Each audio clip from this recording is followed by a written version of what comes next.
Hello everyone, this is Saloni Pandey. Welcome back to Magnet Brains. आज के हमारे इस वीडियो में हम आपके चैप्टर 5 की जो सेकंड थीम है वो पढ़ने वाले हैं, यानी कि what is social, about social inequality and exclusion. Social inequality and exclusion को हम इस चैप्टर में पढ़ने वाले हैं। तो इसमें सोशल क्या है ये एक चीज हम पहले समझेंगे, प्लस सोशल इनइक्वालिटी क्या होती है, उससे रिलेटेड जितने भी डायमेंशंस हैं, एस्पेक्ट्स हैं, वो सभी हम इस वीडियो में डिस्कस करने वाले हैं। यानी कि सोशल डिस्क्रिमिनेशन क्या होता है, प्रेजुडाइसेस क्या होते हैं, स्टीरियोटाइप्स क्या होते हैं, principles of social stratification and most importantly ये सभी सोशल इनइक्वालिटी के ही पार्ट होते हैं। तो इन डिटेल हम सोशल इनइक्वालिटी को पढ़ने वाले हैं इस पर्टिकुलर वीडियो में। ठीक है, सबसे पहले समझते हैं What is social, about social inequality and exclusion। अब सामाजिक असमानता में और सामाजिक बहिष्कार में, इन दोनों में सामाजिक क्या है या ये सामाजिक क्यों है, क्यों हम इन्हें सोशल बोल रहे हैं, क्यों हम इन्हें सोसाइटी के पर्सपेक्टिव से पढ़ रहे हैं। अब इस एक क्वेश्चन के 3 आंसर्स हो सकते हैं, या इस क्वेश्चन को आप 3 आंसर्स के फॉर्म में समझ सकते हैं। सबसे पहला ये, social inequality and exclusion are social because they are not about individuals but about groups। अब social inequality and exclusion social इसलिए हैं, सामाजिक इसलिए हैं क्योंकि ये किसी इंडिविजुअल की बात नहीं करते हैं, बल्कि ये एक पूरे ग्रुप की बात कर रहे हैं, एक बहुत लार्ज कम्युनिटी की या एक लार्ज ग्रुप की बात कर रहे होते हैं। इसीलिए हम सोशल इनइक्वालिटी एंड एक्सक्लूजन को सोशल या सामाजिक मानते हैं, या हम किसी पर्टिकुलर इंडिविजुअल की बात नहीं कर रहे हैं। Secondly, they are social in the sense that they are not economic. अब ये सोशल इसलिए भी हैं क्योंकि ये इकोनॉमिक नहीं है, ये आर्थिक नहीं है। ठीक है, ये आपके वर्क से, मनी से रिलेटेड नहीं है। अब आपके साथ में सोशल इनइक्वालिटी और एक्सक्लूजन यानी कि सामाजिक असमानताएं और बहिष्कार जो हो रहा है वो समाज के अंदर हो रहा है, इसमें कहीं भी आपकी इकोनॉमी रिलेटेड नहीं है, इसीलिए भी ये सोशल हैं। Although there is usually a strong link between social and economic inequality, लेकिन जब आप इनइक्वालिटीज को पढ़ेंगे तो आपको समझ में आएगा कि सोशल और इकोनॉमिक ये दोनों लिंक्ड होते हैं इनइक्वालिटीज के फॉर्म में। वो जब हम पढ़ेंगे तो आपको ये चीज क्लियर हो जाएगी। Now they are systematic and structured, there is a definite pattern to social inequalities. अब ये जो सोशल इनइक्वालिटीज होती हैं ये कैसी हैं, स्ट्रक्चर्ड हैं। ठीक है, ये पूरी तरह से स्ट्रक्चर्ड हैं, एक सिस्टम में है, डिफाइंड है पूरी तरह से। ठीक है, जैसे कि कोई रिच है, कोई पुअर है, कास्ट के बेसिस पे डिस्क्रिमिनेशन है, अनटचेबिलिटी है, तो ये सारा कुछ, ये इनइक्वालिटीज का जो पूरा पैटर्न है ये डिफाइंड है। ठीक है, और किसने डिफाइन किया है, सोसाइटी के लोगों ने, इसलिए भी हम इसे सोशल कहते हैं। अब ये जो सोशल हम यहाँ पर डिस्कस कर रहे हैं कि हमने 3 आंसर्स दिए कि ये सोशल क्यों है। अब ये सोशल किस तरह से हैं ये हम पढ़ेंगे आगे, और इसे हम पढ़ेंगे सोशल इनइक्वालिटी के अंदर। सबसे पहले हम समझेंगे कि सोशल इनइक्वालिटीज होती क्या है। अच्छा, नाम से ही समझ में आ रहा है सामाजिक असमानताएं हैं, समाज में आपके साथ में असमान व्यवहार हो रहा है, आपके साथ में अनइक्वल ट्रीटमेंट हो रहा है। ठीक है, यानी कि जो ट्रीटमेंट किसी एक पर्सन के साथ में हो रहा है वैसी सेम ट्रीटमेंट आपके साथ में नहीं होता। अब एक चीज जो हमने प्रीवियस लेक्चर में भी पढ़ी थी कि इस सोसाइटी में हर एक इंडिविजुअल अपने आप में यूनिक है। ठीक है, सभी डिफरेंट है, तो इसीलिए equals should be treated equally. Equals जो हैं उन्हें इक्वली ट्रीट करना चाहिए, should be treated equally, and unequals should be treated unequally। अब जो इक्वल हैं उन्हें इक्वल ट्रीटमेंट मिलना चाहिए, जो लोग अनइक्वल हैं, डिफरेंटली एबल्ड हैं, दिव्यांग हैं, विकलांग हैं, उन्हें उस हिसाब से ट्रीटमेंट मिलना चाहिए। जिनके साथ में डिस्क्रिमिनेशन हुआ है उन्हें उस हिसाब से ट्रीटमेंट मिलना चाहिए। यानी कि जितने भी लोग सभी इक्वल हैं उन सबका ट्रीटमेंट इक्वली होना चाहिए, और जितने भी लोग अनइक्वल हैं उनका ट्रीटमेंट अनइक्वली होना चाहिए ना, ऐसे ही होना चाहिए, क्योंकि हर एक इंडिविजुअल यूनिक है। इसमें हमने एक एग्जाम्पल देखा था कि जस्ट सपोज ये एक प्लेटफॉर्म है। ठीक है, जस्ट सपोज ये एक प्लेटफॉर्म है, इस पर ये 3 इंडिविजुअल्स हैं, फिलहाल ये तीनों हमें इक्वल दिख रहे हैं, ठीक है, तो इनका ट्रीटमेंट इक्वल होना चाहिए। लेकिन इस सेम प्लेटफॉर्म पे कोई एक ये पर्सन है, ये थोड़ा सा छोटा सा पर्सन हमें देखने को मिल रहा है, ये पर्सन इन तीनों से अलग है, ठीक है, तो इसका ट्रीटमेंट इन तीनों से अलग होना चाहिए। क्यों? क्योंकि ये थोड़ा सा डिफरेंटली एबल्ड है, ठीक है, ये पर्सन डिफरेंटली एबल्ड है, ठीक है। इस तरह की एक सोसाइटी होनी चाहिए, इस तरह का एक समाज होना चाहिए, ये हमारी एक्सपेक्टेशन है। ये क्या है? ये हमारी एक्सपेक्टेशन है। लेकिन होता क्या है? होता क्या है, हर एक सोसाइटी में कुछ पीपल के पास में, ठीक है, in every society some people have greater share of valued resources than others. हर एक सोसाइटी में कुछ लोगों के पास में या कुछ ग्रुप के पास में, कुछ पीपल के पास में ढेर सारे रिसोर्सेज होते हैं, वैल्यूड रिसोर्सेज होते हैं, जैसे कि मनी है, प्रॉपर्टी है, एजुकेशन है, हेल्थ है, पावर है, ठीक है। कुछ लोगों के पास में ढेर सारा पैसा है, ढेर सारी प्रॉपर्टी है, एजुकेशन है, एजुकेटेड है, यानी कि वो लोग, उनके पास में पावर है, उनके पास में हेल्थ का एक्सेस है, यानी कुछ लोग हैं जिनके पास में ढेर सारे रिसोर्सेज हैं। लेकिन कुछ हैं जिनके पास में कुछ भी नहीं है, ना ही मनी है, ना ही प्रॉपर्टी है, शायद एजुकेशन है तो मनी नहीं है, यानी हर एक के पास में इक्वली एक्सेस नहीं है रिसोर्सेज को लेके, ठीक है। हर एक इंडिविजुअल के पास में इक्वल एक्सेस नहीं है रिसोर्सेज को लेके। अब ये जो सोशल रिसोर्सेज की हम बात कर रहे हैं, हम मनी की बात कर रहे हैं, प्रॉपर्टी की, एजुकेशन की, हेल्थ की, पावर की बात कर रहे हैं, ऐसे ही ढेर सारे सोशल रिसोर्सेज, इन्हें हम 3 फॉर्म्स ऑफ कैपिटल में डिवाइड कर सकते हैं, ठीक है। इन्हें हम 3 फॉर्म्स ऑफ कैपिटल के अंदर डिवाइड करके समझ सकते हैं, पढ़ सकते हैं। कैसे? कौन से होते हैं वो 3 फॉर्म्स ऑफ कैपिटल? तो एक है आपका इकोनॉमिक कैपिटल, आपकी आर्थिक पूंजी, एक है कल्चरल कैपिटल, आपकी सांस्कृतिक पूंजी, एक है आपका सोशल कैपिटल यानी सामाजिक पूंजी, ठीक है। अब कैपिटल 3 तरह के हो गए। एक हो गया इकोनॉमिक कैपिटल, जहां आपके पास में आर्थिक रूप से रिसोर्सेज है, जैसे कि शायद आपके पास में मनी है, इनकम है, मटेरियल एसेट्स हैं आपके पास में, मटेरियल चीजें हैं आपके पास में, वो क्या है? वो है आपका इकोनॉमिक कैपिटल। सेकेंड होता है कल्चरल कैपिटल, यानी आपके पास में आपकी संस्कृति है, कल्चर है, जैसे फॉर एग्जांपल आपके पास में एजुकेशनल क्वालिफिकेशन है, आपका अपना एक स्टेटस है, ठीक है, ये आ गया आपके कल्चरल कैपिटल के अंदर। थर्ड सोशल कैपिटल यानी जिस समाज में आप रह रहे हैं, जिस सोसाइटी के आप पार्ट हैं, उस सोसाइटी में कुछ सोशल एसोसिएशन के साथ में, ग्रुप्स के साथ में आपके अपने कॉन्टेक्ट्स हैं, आपके अपने नेटवर्क ऑफ कॉन्टेक्ट्स हैं। ये 3 तरह के कैपिटल होते हैं, ठीक है।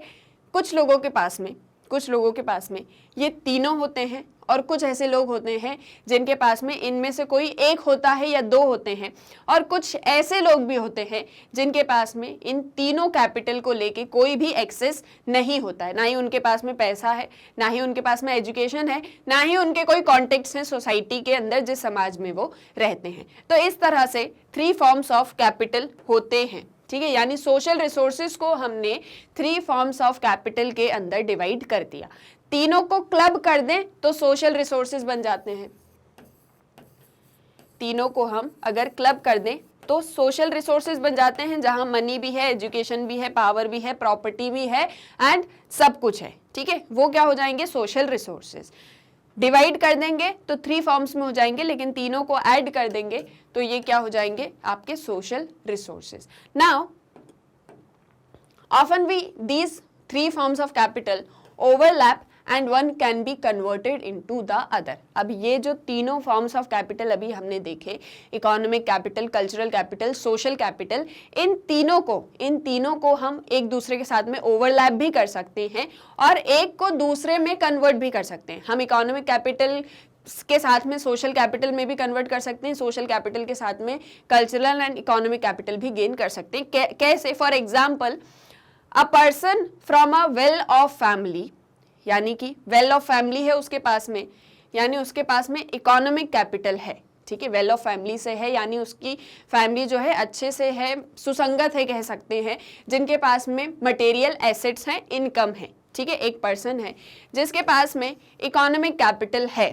ठीक है, can afford expensive higher education and so can acquire cultural और एजुकेशनल कैपिटल। जिसके पास में मनी है वो हायर से हायर एक्सपेंसिव एजुकेशन को गेन कर सकता है, यानी जिसके पास में इकोनॉमिक कैपिटल है वो कल्चरल कैपिटल को गेन कर सकता है। ठीक है। Secondly, someone with influential relatives and friends, यानी अब कोई पर्सन है जिसके पास में सोशल कैपिटल है, यानी समाज के अंदर उसके कॉन्टेक्ट्स बहुत अच्छे हैं। ठीक है, उसके बहुत अच्छे जो है रिलेटिव्स हैं, बहुत अच्छे उसके फ्रेंड्स हैं सोसाइटी के अंदर। Through access to good advice, recommendations और information manage to get a well paid job, यानी किसी पर्सन के पास में सोशल कैपिटल है तो वो अपने नेटवर्क्स को यूज करके एक बहुत अच्छी जॉब ले सकता है। ठीक है, एक बहुत अच्छी जॉब पा सकता है, यानी वो इकोनॉमिक कैपिटल गेन कर सकता है। ठीक है, कर सकता है ना, जिसके बहुत अच्छे कॉन्टेक्ट्स होते हैं। आपने देखा होगा, आपने खुद भी ये चीज़ें देखी होंगी कि कुछ लोग होते हैं जिनका एक्सेस होता है पावर को लेके, या जिनके पास में जो है मतलब बहुत अच्छे उनके कॉन्टेक्ट्स होते हैं सोसाइटी के अंदर, तो वो लोग क्या करते हैं, उनसे थोड़ा सा सोर्स लगवा के एक अच्छी सी जॉब, एक अच्छी सी नौकरी पा लेते हैं। तो यहाँ से किसी के पास में अगर सोशल कैपिटल है तो उसे इकोनॉमिक कैपिटल भी मिल सकता है। किसी के पास कल्चरल कैपिटल है, उसके पास में एजुकेशन है, अगर वो एजुकेटेड है, ठीक है, जो अपन हमेशा से पढ़ते हैं ना कि अगर आपके पास में एजुकेशन है तो आप सब कुछ बदल सकते हो। अगर आपके पास में अच्छी क्वालिटी एजुकेशन है आपके पास में, तो आप इकोनॉमिक कैपिटल भी गेन कर सकते हो, आप सोशल कैपिटल भी गेन कर सकते हो। तो क्या देखने को मिल रहा है कि तीनों फॉर्म्स ऑफ कैपिटल एक दूसरे पर ओवरलैप करते हैं और एक दूसरे के साथ में हम उन्हें कन्वर्ट भी कर सकते हैं। ऐसी कुछ चीज होती है सोशल रिसोर्सेज को लेकर। तो जहां से हमने स्टार्ट किया था कि हर एक सोसाइटी में ऐसा होता है कि कुछ पीपल के पास में, कुछ लोग होते हैं जिनके पास में सोशल रिसोर्सेज होते हैं, किसी के पास में नहीं होते हैं, किसी के पास में थोड़े होते हैं। अब इन सोशल रिसोर्सेज को आप डिवाइड कर दें तो तीन तरह के सोशल रिसोर्सेज हो गए, एक इकोनॉमिक हो गया, एक कल्चरल हो गया, एक सोशल हो गया। ठीक है, अब ये तीनों एक दूसरे के साथ ओवरलैप भी कर सकते हैं, एक दूसरे को कन्वर्ट भी कर सकते हैं। ये बात हो गई सोशल रिसोर्सेज को लेके। ठीक है, ये किसकी बात हो गई, सोशल रिसोर्सेज को लेके, कि ये सोशल रिसोर्सेज होते हैं और हर एक सोसाइटी में ये अनइक्वली डिस्ट्रीब्यूटेड होते हैं। हम क्या बात कर रहे हैं, हर एक सोसाइटी में ये अनइक्वली डिस्ट्रीब्यूटेड होते हैं। किसी के पास में मनी है पर एजुकेशन नहीं है, किसी के पास में एजुकेशन है पर मनी नहीं है, किसी के पास में ढेर सारे कॉन्टेक्ट्स हैं लेकिन वो उन कॉन्टेक्ट्स का कोई फायदा नहीं उठा पा रहा है। Contacts in the sense social contacts. ठीक है, social network. Patterns of unequal access to social resources are commonly called social inequality। अब जब ये social resources सबके पास में equally जो है distributed नहीं होते हैं, जिसकी वजह से society में inequality का जन्म होता है। ठीक है, जब आपके पास में ये सभी जो सोशल रिसोर्सेज की हम बात कर रहे हैं, जैसे मनी हो गया, पावर हो गया, एजुकेशन हो गया, मान लेते हैं अभी हम इन्हीं तीन एग्जांपल्स की बात करें या इन्हीं तीन रिसोर्सेज की बात करें। किसी के पास में मनी और पावर है तो एजुकेशन नहीं है, किसी के पास में एजुकेशन है तो मनी और पावर नहीं है, किसी के पास में पावर है पर उसके पास में एजुकेशन नहीं है। तो ये चीजें हो सकती हैं। ये क्या है, अनइक्वल एक्सेस है रिसोर्सेज को लेके, और ये जो अनइक्वल एक्सेस होता है सोशल रिसोर्सेज को लेके, इसे ही हम सोशल इनइक्वालिटी कहते हैं। क्या कहते हैं, सोशल इनइक्वालिटी कहते हैं। Now I hope social inequality क्या होती है ये समझ में आया होगा। ठीक है, हमने एक बहुत छोटा सा इंट्रोडक्शन लिया कि सोशल इनइक्वालिटी क्या होती है, बहुत छोटे छोटे एग्जाम्पल से समझ भी लिया कि सोशल इनइक्वालिटी क्या है, समाज में असमानताएं क्यों है। अच्छा, अब ये सारी चीजें सोसाइटी के अंदर हो रही हैं। ठीक है, ये सारी चीजें सोसाइटी के अंदर हो रही है, इसीलिए हम इसे सोशल इनइक्वालिटी कहते हैं। सबसे पहली चीज तो ये। सेकेंडली, जो एक चीज हमने पढ़ी थी कि इकोनॉमिक और सोशल इनइक्वालिटी एक दूसरे से रिलेटेड होती है। इकोनॉमिक एंड सोशल इनइक्वालिटी ये दोनों एक दूसरे से रिलेटेड होती हैं। ये कैसे एक दूसरे से रिलेटेड होती हैं ये अब हम आगे समझेंगे। ठीक है, आई होप यहां तक क्लियर हुई होंगी चीजें। देन नेक्स्ट है, some social inequality reflects innate differences between individuals. अब कुछ सोशल इनइक्वालिटीज क्योंकि इंडिविजुअल्स के बीच में भी डिफरेंसेस हैं इसलिए भी अराइज होती हैं। जैसा कि मैंने कहा कि हर एक इंडिविजुअल अपने आप में यूनिक है, सभी की अपनी क्वालिटीज़ हैं, ठीक है। हर एक इंडिविजुअल अपने आप में यूनिक है, सभी की अपनी क्वालिटीज़ हैं, सभी एक दूसरे से डिफरेंट हैं। किसी के पास में ढेर सारी एबिलिटीज़ हैं, कैपेबिलिटीज़ हैं, किसी के पास में नहीं है। कोई बहुत पावरफुल है स्ट्रेंथ के फॉर्म में, फिजिकल फॉर्म में, कोई नहीं है। किसी की मेंटल एबिलिटी ज़्यादा है, किसी की नहीं है। तो ये क्या है, ये इननेट डिफरेंसेस हैं, जो एक इंडिविजुअल के अंदर डिफरेंसेस होते हैं, ठीक है। हर एक इंडिविजुअल अपने आप में यूनिक होता है। जस्ट सपोज फॉर एग्जांपल, अगर मेरे पास में मेंटल एबिलिटी ज़्यादा है कि मैं चीज़ों को बहुत अच्छे से समझ लेती हूँ, बहुत जल्दी चीज़ों को गेन कर लेती हूँ, लेकिन यहाँ पर कोई पर्सन है जिसकी फिजिकल एबिलिटी ज़्यादा है, वो फिजिकली मुझसे ज़्यादा स्ट्रांग है, ठीक है, वो जो है वो फिजिकली मुझसे ज़्यादा स्ट्रांग है, तो हम दोनों के बीच में डिफरेंस है, ठीक है, यानी हम दो पर्सन के बीच में डिफरेंस है। तो ये क्या है, ये इननेट डिफरेंसेस है जो इंडिविजुअल्स के अंदर पाए जाते हैं। For example, there varying abilities and efforts, ठीक है, आपकी एबिलिटीज, आपके एफर्ट्स एक दूसरे से वरी कर रहे हैं, एक दूसरे से डिफरेंट है। Someone may be endowed with exceptional intelligence और टैलेंट और may have work very hard to achieve their wealth and status.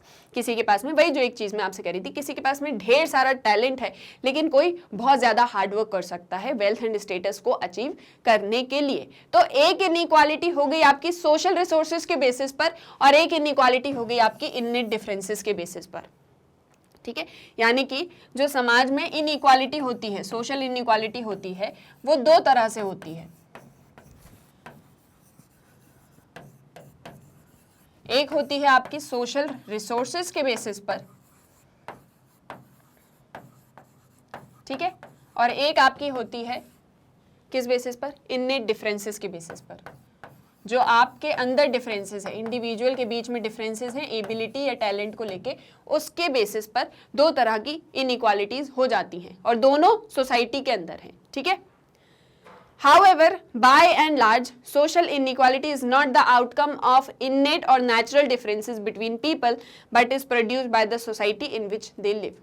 लेकिन अब यहाँ तक तो हमने समझा कि सोशल इनइक्वालिटी दो तरह से होती है, ठीक है, लेकिन जब हम पर्टिकुलरली सोशल इनइक्वालिटी की बात कर रहे हैं, इनइक्वालिटी दो तरह से हो सकती है।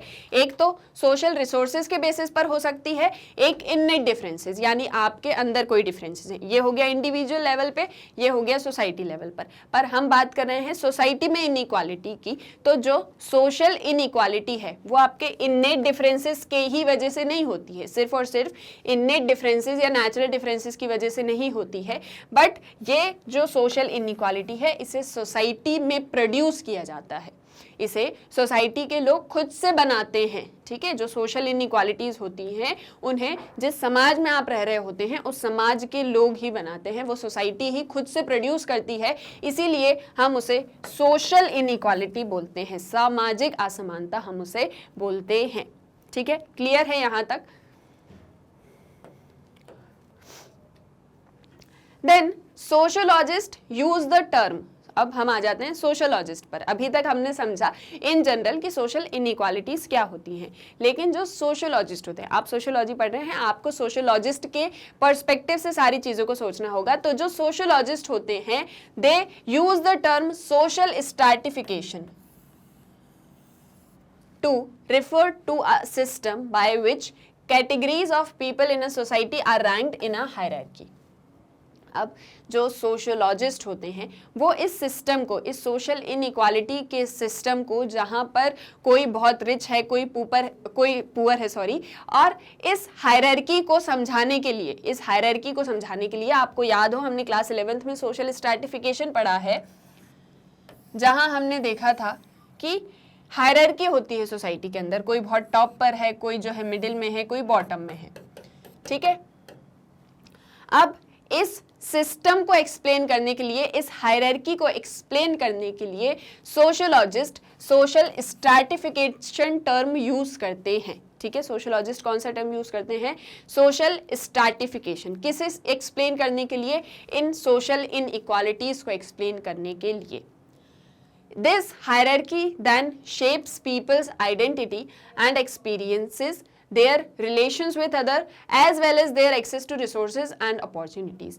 अब ये जो हायरार्की है ये जो हायरार्की है, जहाँ पर कहीं कोई टॉप पे है, कोई बॉटम पे है, कोई मिडिल पर है, ये जो पूरी हायरार्की होती है ये एक पर्सन की आइडेंटिटी शेप करती है, उसे उसकी पहचान दिलाती है और उसे समाज में किस तरह के एक्सपीरियंसेस होंगे उस एक चीज से उसे अवगत कराती है। ठीक है, उसके बाकी समाज के लोगों के साथ में किस तरह के रिलेशनशिप होने वाली हैं, प्लस रिसोर्सेज एंड अपॉर्चुनिटीज को लेके उसका कितना एक्सेस होगा, ये चीज भी उसे बताती है। क्या कहने की कोशिश कर रहे हैं कि सोशियोलॉजिस्ट इस एक सोशल इनइक्वालिटी के सिस्टम को सोशल स्ट्रैटिफिकेशन से समझते हैं, या सोशल स्ट्रैटिफिकेशन उसे नाम देते हैं। सोशल स्ट्रैटिफिकेशन में हम ये एक चीज पढ़ते हैं कि सोसाइटी के स्ट्रक्चर में जो है ढेर सारी इनइक्वालिटीज हैं, जिसकी वजह से जो एक पूरी सोसाइटी है वो डिवाइडेड है हायरार्की के फॉर्म में। ठीक है, किस फॉर्म में डिवाइडेड है? हायरार्की है सोसाइटी में, कोई टॉप पे है, कोई बॉटम पे है। अब इस हायरार्की में, इस एक पूरे सिस्टम में जो भी इंडिविजुअल्स हैं, जैसे सपोज यहाँ पर एक इंडिविजुअल है, एक इंडिविजुअल यहाँ पर है और एक इंडिविजुअल यहाँ पर है, तो आप इस सिस्टम में जहां पर भी प्लेस्ड हो वहां से आपको पहचान मिलती है सोसाइटी के अंदर। जैसे फॉर एग्जांपल हमने कास्ट सिस्टम पढ़ा था। ठीक है, हम समाज में रहते हैं तो ये कास्ट सिस्टम आपको हर बार आने वाला है। कास्ट सिस्टम में जैसे कि कहा जाता है कि जो अपर कास्ट के होंगे वो टॉप स्ट्रेटा में होंगे। ठीक है, वो कहाँ पर होंगे? वो टॉप पर होंगे और उन्हें एक बहुत रिस्पेक्टफुल आइडेंटिटी उनकी होगी। ठीक है, उनके रिलेशंस बाकी अदर के साथ में किस तरह से होंगे ये बताया जाता था।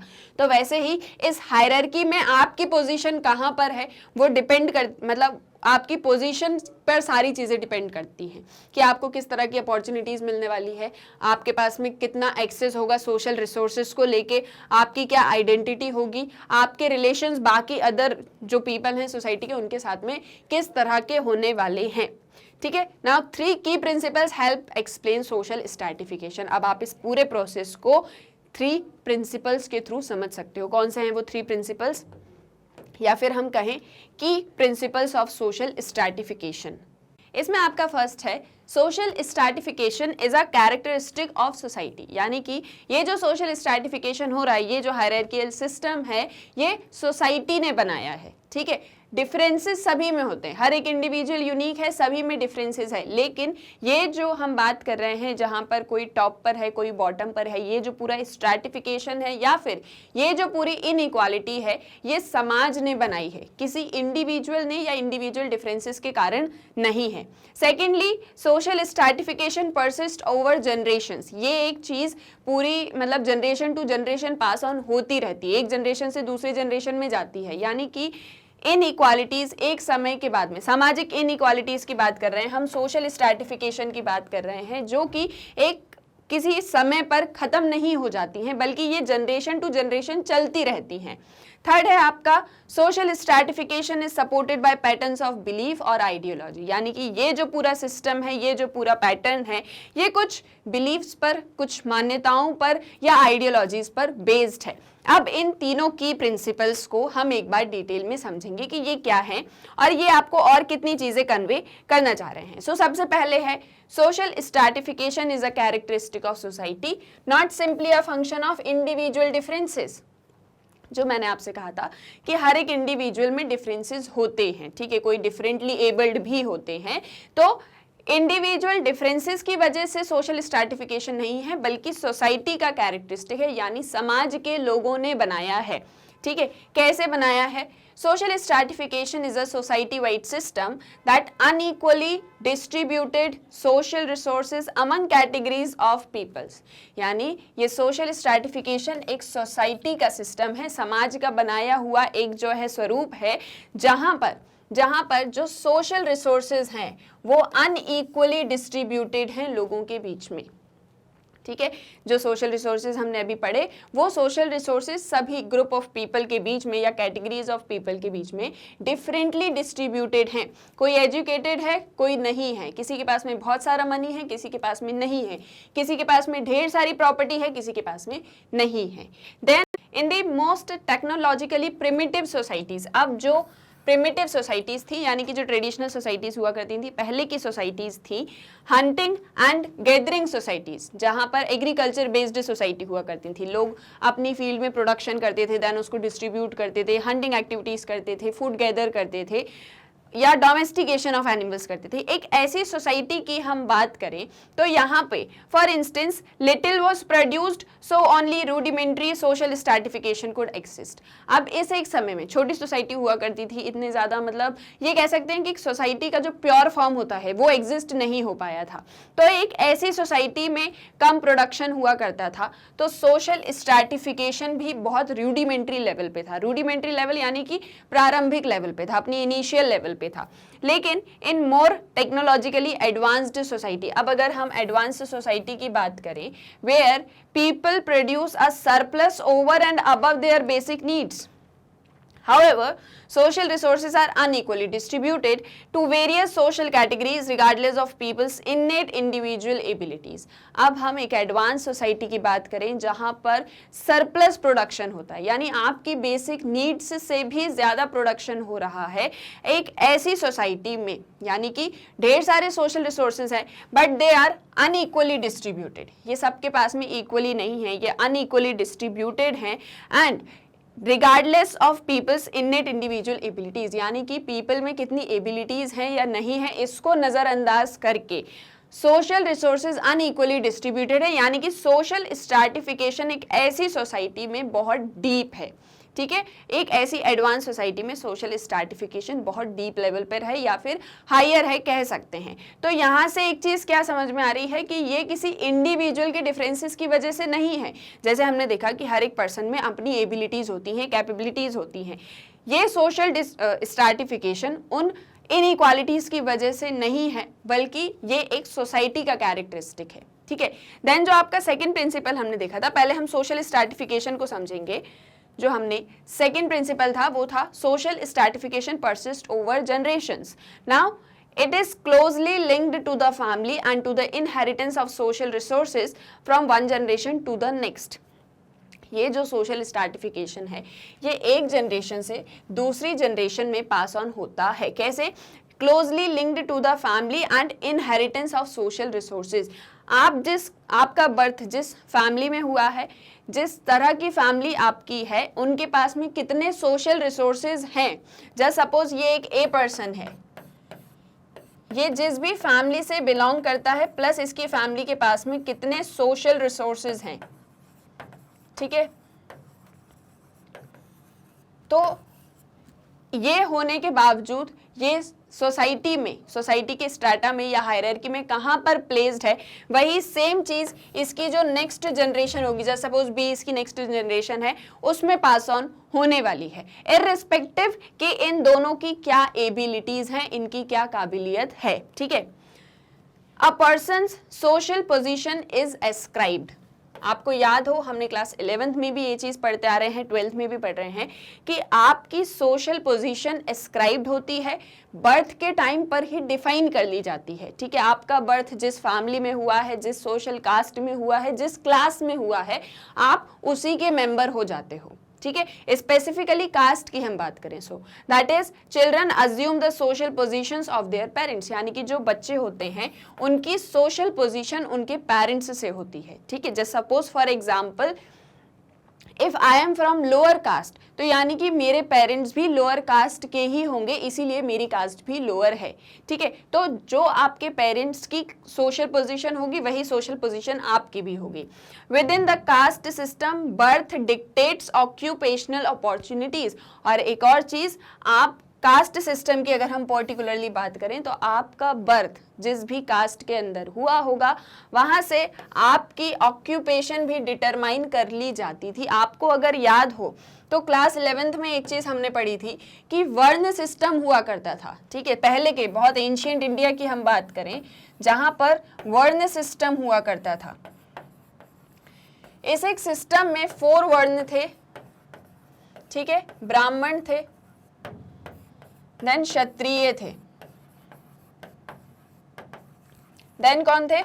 वैश्य थे, एंड शूद्र, एंड कौन थे?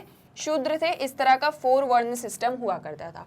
ब्राह्मण्स का वर्क क्या हुआ करता था? टीचिंग का, टीच करना, मतलब नॉलेज प्रोवाइड करना, वेद पुराण पढ़ना, इस तरह का। क्षत्रिय वॉरियर्स हुआ करते थे। जो आपके वैश्य थे देवर बिजनेस क्लास, एंड जो शूद्र थे देवर सर्विसमैन। ये वर्ण सिस्टम पहले चलता था, ये एस्क्राइब्ड नहीं था, ये एस्क्राइब्ड नहीं था। लेकिन जब ये वर्ण सिस्टम से हम आ गए कास्ट सिस्टम की तरफ, हम आ गए इस वर्ण सिस्टम से कास्ट सिस्टम की तरह, या फिर मैं कहूँ जाति सिस्टम, जाति प्रथा की तरफ हम आ गए, जहां पर आप पर्टिकुलर स्पीशीज से बिलोंग करने लगे। आपकी कास्ट जो है वो एस्क्राइब्ड होने लगी, यानी कि आपका जिस फैमिली में बर्थ हुआ है आप भी फिर उसी कास्ट के होगे इर्रिस्पेक्टिव ऑफ योर वर्क। तो क्या एक चीज होती है कि कास्ट सिस्टम में आपका जिस भी समाज में या जिस भी जो है जाति के अंदर आपका बर्थ हुआ है, आपकी ऑक्यूपेशन वही होगी। जस्ट सपोज आपका बर्थ अगर ब्राह्मण कास्ट में हुआ है तो आप जो है उसी मतलब ब्राह्मण्स को जो सोशल पोजीशन स्टेटस मिला होगा वही आपको भी मिलेगा। एंड आप क्या, आपकी जो ऑक्यूपेशन होगी वो आपकी कास्ट से डिटरमाइन की जाएगी। यानी आप जो है बहुत नॉलेजेबल होंगे, भले आपके पास नॉलेज नहीं हो बट आप बहुत नॉलेजेबल होंगे, आपकी बहुत रिस्पेक्ट होगी, आपको वेद पुराण का ज्ञाता माना जाएगा, ठीक है। और अगर वहीं आपका जन्म जो है वो लोअर कास्ट में हुआ है तो आपको अनटचेबल्स की तरह ट्रीट किया जाएगा और माना जाएगा कि आपका वर्क क्या है कि जो भी मतलब जैसे आपने देखा होगा मैनुअल स्कैवेंजर्स काइंड ऑफ, इस तरह से ट्रीट किया जाता था लोगों को, ठीक है। आगे इन सभी से रिलेटेड हम चीजों को पढ़ेंगे, बट हम देखें सोशल स्ट्रैटिफिकेशन में। सोशल स्ट्रैटिफिकेशन का एक ये भी प्रिंसिपल होता है कि आप मतलब सोशल स्ट्रैटिफिकेशन एक जनरेशन से दूसरी जनरेशन में परसिस्ट होता है, आगे बढ़ता है। देन जो आपका नेक्स्ट है वो ये है कि a Dalit is likely to be confined to traditional occupations such as agricultural labour, scavenging और leather work with little chance of being able to get high paying white collar और professional work। तो वही एक चीज जो मैं अभी आपको बता रही थी कि अगर आपका लोअर कास्ट में बर्थ हुआ, जस्ट सपोज आप दलित हो, ठीक है, जस्ट सपोज आप दलित हो, तो ये चीज मान ली जाएगी कि आपको इन वर्क्स में, इन ट्रेडिशनल ऑक्यूपेशंस में ही वर्क करना है या आप कन्फाइंड रहोगे। कौन सी ट्रेडिशनल ऑक्यूपेशंस? आप शायद एग्रीकल्चरल लेबर होगे, आप स्कैवेंजिंग कर रहे होगे, आप लेदर का वर्क कर रहे होगे, ठीक है, या फिर आप मतलब और आप कुछ इस तरह के काम कर रहे होगे और बहुत कम चांसेस होगी कि आपको कोई प्रोफेशनल वर्क करने दिया जाए। आप करोगे भी तो लोग आपको एक्सेप्ट नहीं करेंगे। कुछ इस तरह की सोशल स्ट्रैटिफिकेशन होती है और यही सोशल इनइक्वालिटीज हमें समाज में देखने को मिलती हैं। The ascribed aspect of social inequality is reinforced by the practice of endogamy। अब ये जो एस्क्राइब्ड वाली चीज है, ये जो एस्क्राइब्ड वाली चीज है इस सोशल इनइक्वालिटी को, एस्क्राइब्ड वाली चीज क्या, जैसे सपोज ये ए एंड बी है, ये ब्राह्मण है, ये कपल है, ठीक है, मैरिड कपल हैं, ब्राह्मण कास्ट से बिलोंग करते हैं, ये सी इनका चाइल्ड है, ठीक है, अब इसको शादी करनी है तो ये उसे फोर्स करेंगे कि आप अपनी कास्ट के अंदर ही शादी करो, ठीक है, आप अपनी कास्ट से बाहर जाके शादी नहीं करोगे। That is what endogamy is, ठीक है, ये चीज हमने पढ़ी है। तो क्या कहेंगे, आप अपनी कास्ट से बाहर जाके शादी नहीं करोगे। अब जब ये सी पर्सन, मान लीजिए किसी डी पर्सन जो ब्राह्मण कास्ट की ही लड़की है उससे शादी कर लेता है, तो अब ऑब्वियसली जो चीज इन्होंने अपने घर से सीखी ये अपने बच्चे को भी वही चीज सिखाएंगे कि आप भी एंडोगेमी को प्रैक्टिस करो। तो ये भी एक कारण है कि इसकी वजह से ये जो सोशल इनइक्वालिटी वाला फैक्टर है ये हमेशा बना रहता है, ठीक है, ये एक फैक्टर हमेशा बना रहता है इसी कारण से, ठीक है। एंडोगेमी भी इस एक चीज को आगे बढ़ावा देती है। देन जो आपका थर्ड प्रिंसिपल है सोशल स्ट्रैटिफिकेशन का, that is social stratification is supported by patterns of belief और आइडियोलॉजी। अब ये जो है मान्यताओं पर, धारणाओं पर बेस्ड है। किस तरह से? No system of social stratification is likely to persist over generation unless it is widely viewed as being either fail or inevitable। अब वही चीज जो अभी हमने सेकंड प्रिंसिपल पढ़ा, जहां हमने देखा कि social stratification persist over generation। अब ये जनरेशन टू जनरेशन कैसे पास ऑन हो रही है? ऑब्वियसली क्योंकि वहां पर जो है बिलीफ सिस्टम है, आइडियोलॉजी है। अगर बिलीफ नहीं होगा तो एक दिन खत्म हो जाएगी, ऑब्वियसली खत्म हो जाएगी ना। कि अगर जैसे मान लीजिए ये बिलीफ सिस्टम चल रहा है, इसीलिए एंडोगैमी भी प्रैक्टिस हो रही है। अगर इस बिलीफ को ही हम खत्म कर दें कि कोई भी जो है भेदभाव नहीं है, सभी इक्वल हैं, तो फिर ये जो सोशल स्ट्रैटिफिकेशन का सिस्टम है ये तो जनरेशन टू जनरेशन आगे परसिस्ट ही नहीं करेगा, वो खत्म हो जाएगा। लेकिन ऐसा नहीं हो रहा है, ये परसिस्ट कर रहा है। क्यों? क्योंकि बिलीव्स हैं, आइडियोलॉजी है, हम इसको मानते हैं, इसीलिए ये आगे बढ़ रहा है। The caste system, for example, is justified in terms of the opposition of purity and pollution, with the Brahmins designated as the most superior and Dalits as the most inferior by virtue of their birth and occupation. तो अगर हम caste system का ही example लें, हम इसी की बात करें जो कि प्योरिटी एंड पॉल्यूशन के नोशन पर बेस्ड है, जहां ये एक चीज मानी जाती है कि ब्राह्मण सुपीरियर हैं एंड जो दलित पीपल हैं they are the most inferior. तो अब ये चीज मानी जा रही है ना, दिस इज अ बिलीफ, ये एक बिलीफ सिस्टम है, इसीलिए ये एंशियंट टाइम से लेके आज तक चला हुआ आ रहा है। ठीक है, मॉडर्न टाइम्स में, इवन पोस्ट मॉडर्न टाइम्स में ये चीजें बहुत चेंज हो चुकी हैं, लेकिन आज भी लोग मानते हैं ना, generation to generation pass on हो रहा है। क्यों हो रहा है? क्योंकि बिलीव्स हैं, मान्यताएं हैं, लोग मानते हैं। Not everyone though thinks of a system of inequality as legitimate. Now again वही चीज जो मैंने आपसे कही कि हर एक इंसान या हर एक पर्सन जो है इस इनइक्वालिटी के सिस्टम को वैध नहीं मानता है। सबके लिए ये जो है बराबर नहीं है कि मतलब जैसे फॉर एग्जांपल जो एक चीज़ यहाँ अभी हमने पढ़ी कि ब्राह्मण सुपीरियर हैं, दलित इन्फीरियर हैं, ये मैं नहीं मानती हूँ। और ऐसे ही और भी लोग होंगे, ऐसे ही और भी लोग होंगे जो इन सभी बातों को नहीं मानते होंगे। And typically people with greatest social privileges express the strongest support for systems of stratification such as caste and race. तो जब कुछ लोग नहीं मानते हैं तो फिर कौन लोग मानते हैं? वो लोग मानते हैं जिनके पास में सोशल प्रिविलेजेस होते हैं।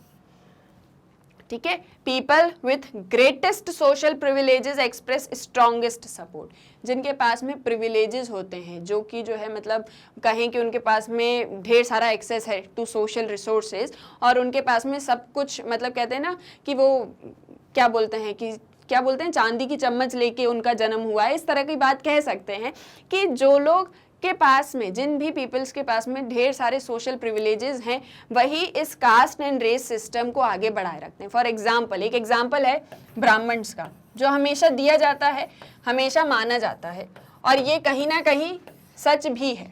ठीक है, ये एक एग्जांपल कहीं ना कहीं सच भी है कि ब्राह्मण्स ने हमेशा अपने आप को डोमिनेंट पोजीशन में रखने के लिए, हमेशा अपने आप को डोमिनेंट सोशल पोजीशन में रखने के लिए इस कास्ट सिस्टम को बहुत सपोर्ट किया, इस कास्ट सिस्टम को सपोर्ट किया और इसको बढ़ावा दिया। कैसे दिया वो भी हम आगे पढ़ेंगे, लेकिन क्यों? क्योंकि प्रिविलेज्ड क्लास थे ये ब्राह्मण जो थे, ये प्रिविलेज्ड क्लास के थे, तो इन्होंने क्या किया, इस कास्ट सिस्टम को, इस रेस सिस्टम को और ज़्यादा बढ़ावा दिया। तो ये जो इनइक्वालिटीज़ हैं ये उन्हीं लोगों की वजह से है जो इन्हें बनाए रखना चाहते हैं। जो नहीं बनाए रखना चाहते उनके लिए कोई इनइक्वालिटी नहीं, उनके लिए सब इक्वल हैं। लेकिन जो लोग इनइक्वालिटीज़ को बनाए रखना चाहते हैं, अपनी डोमिनेंट पोजीशन को होल्ड हमेशा करके रखना चाहते हैं, वही लोग इन चीज़ों को बढ़ावा देते हैं और इन्हीं की वजह से सोशल इनइक्वालिटी प्रिवेल करती है। और इसके लिए सिर्फ ब्राह्मण से रिस्पॉन्सिबल नहीं है, मतलब वो रिस्पॉन्सिबल हैं, उन्होंने भी ये काम किया, लेकिन और भी बहुत सी ऐसे मतलब लोग हैं, बहुत सी ऐसी कास्ट हैं, बहुत सी ऐसी ऑर्गेनाइजेशंस हैं जिन्होंने इस सिस्टम को चलने दिया। फॉर एग्जांपल आपको याद हो, हम जैसे 11th में पढ़ते थे पॉलिटिक्स ने इस सिस्टम को कभी खत्म नहीं होने दिया। तो ऐसी बहुत से ऐसे रीजन थे जिन्हें हम आगे डिस्कस करेंगे। Now those who have experienced the exploitation and humiliation of being at the bottom of the hierarchy are most likely to challenge it. और जिन लोगों ने इस तरह का एक्सप्लॉइटेशन, इस तरह का ह्यूमिलिटेशन फेस किया है एंशियंट टाइम से लेके आज तक के टाइम में अगर हम बात करें, ये मतलब जिन लोगों को बॉटम स्ट्रेटा में रखा गया, लोअर कास्ट में रखा गया, या हायरार्की में जो सबसे नीचे पोजीशन पर थे, क्योंकि उन लोगों ने ये ह्यूमिलिटेशन फेस किया था, इसीलिए वो हमेशा इसे चैलेंज करते हैं और इस एक सिस्टम को हमेशा ख़त्म करने की बात करते हैं। Often we discuss social exclusion and discrimination as though they pertain to differential economic resources alone. अब सोशल इनइक्वालिटी के साथ में हम सोशल एक्सक्लूजन भी डिस्कस करते हैं, सोशल डिस्क्रिमिनेशन भी डिस्कस करते हैं, ठीक है। असमानताएं तो है ही, इसके साथ में सामाजिक बहिष्कार भी होता है, बहिष्कार के साथ में लोगों के साथ में डिस्क्रिमिनेटरी बिहेवियर भी होता है, as though they pertain to differential economic resources alone, ठीक है। Now this however is only partially true. अब ये एक चीज जो है ये आधी सत्य है कि हम ये कहते हैं कि ये सब कुछ, ये जो सोशल एक्सक्लूजन है, डिस्क्रिमिनेशन है, सोशल इनइक्वालिटी है, ये इकोनॉमिक रिसोर्सेज में डिफरेंसेस हैं, इसीलिए भी है कि कोई जो है रिच है, कोई पुअर है, किसी के पास में प्रॉपर्टी, किसी के पास में नहीं है। बट ये जो एक व्यू है ये पार्शियली ट्रू है, आधा सच हो सकता है। People often face discrimination and exclusion because of their gender, religion, ethnicity, language, caste and disability. अब इन दोनों पॉइंट्स में क्या एक चीज कही जा रही है, क्या हम डिस्कस करते हैं, सोशल इनइक्वालिटी है, सोशल एक्सक्लूजन है, डिस्क्रिमिनेशन है, पर ये इनका कारण ये भी है कि कुछ लोगों के पास में इकोनॉमिक रिसोर्सेज हैं, कुछ लोगों के पास में नहीं है। कोई रिच है, कोई पुअर है, किसी के पास में पावर है, तो वो इस डिस्क्रिमिनेशन सिस्टम को खत्म कर सकता है, अपनी पावर की वजह से एक अच्छी सोशल पोजीशन होल्ड कर सकता है। लेकिन ये जो व्यू यहाँ पर दिखाया जा रहा है ये पार्शियली व्यू है, आधा सच है। क्यों सच है?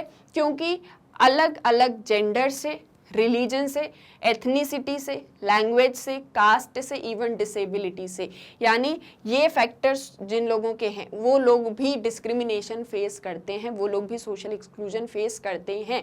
तो यहाँ पर यानी रिच और पुअर की तो बात ही नहीं रहेगी। Male, females, third gender, LGBTQ+ community, religion, आप हिंदू हो, मुस्लिम हो, सिख हो, ईसाई हो, आपकी एथनिसिटी, आप किस कल्चर से बिलोंग करते हो, आपकी क्या लैंग्वेज है, कास्ट है, डिसेबिलिटी है, ये सभी चीज़ें भी जो है रिस्पॉन्सिबल हैं, या ये वो कारण है जिसकी वजह से लोग सोशल डिस्क्रिमिनेशन या एक्सक्लूजन फेस करते हैं। आपने कभी सुना है जो नॉर्थ ईस्टर्न जो पीपल हैं उनके साथ में मेनलैंड इंडिया के पीपल बहुत तरीके का डिस्क्रिमिनेशन करते हैं। आपने कभी ऐसी चीज़ें सुनी हैं कि लोगों को कहा जाता है कि अरे ये तो थोड़ा सा जो है चाइनीज़ तरह से दिखता है, नेपाली तरह से दिखता है, इस तरह की कमेंट्स जो होते हैं, ये इस तरह के जो टॉन्ट्स होते हैं, ये भी कहीं ना कहीं इन चीज़ों को बढ़ावा दे रहे होते हैं। इन पर भी हम आएंगे, इन्हें भी हम आगे डिस्कस करेंगे। सो अभी जो चीज़ है वो ये है कि सिर्फ और सिर्फ इकोनॉमिक रिसोर्सेज की ही वजह से डिस्क्रिमिनेशन नहीं है, ठीक है, कि कोई रिच है, कोई पुअर है, या सिर्फ सोसाइटी, लेकिन ये सभी फैक्टर्स भी रिस्पॉन्सिबल हैं। Then Thus, women from a privileged background में face sexual harassment in public places. तो हम जो जेंडर की बात कर रहे थे कि कुछ रिच हैं, कुछ पुअर हैं, सिर्फ इसलिए ही डिस्क्रिमिनेशन नहीं है बल्कि जेंडर के बेसिस पर भी डिस्क्रिमिनेशन है। आपने देखा होगा, मतलब ये एक चीज़ कहीं ना कहीं हर एक सोसाइटी का फीचर है कि जो वुमेन्स हैं आज के टाइम में, पहले के समय की बात नहीं कर रही मैं, आज के टाइम में हर एक वुमेन कहीं ना कहीं सेक्सुअल हरासमेंट फेस कर रही होती है। कभी नज़रों से कर रही होती है, कभी टच के थ्रू कर रही होती है, एंड कभी जो है फिजिकली कर रही होती है।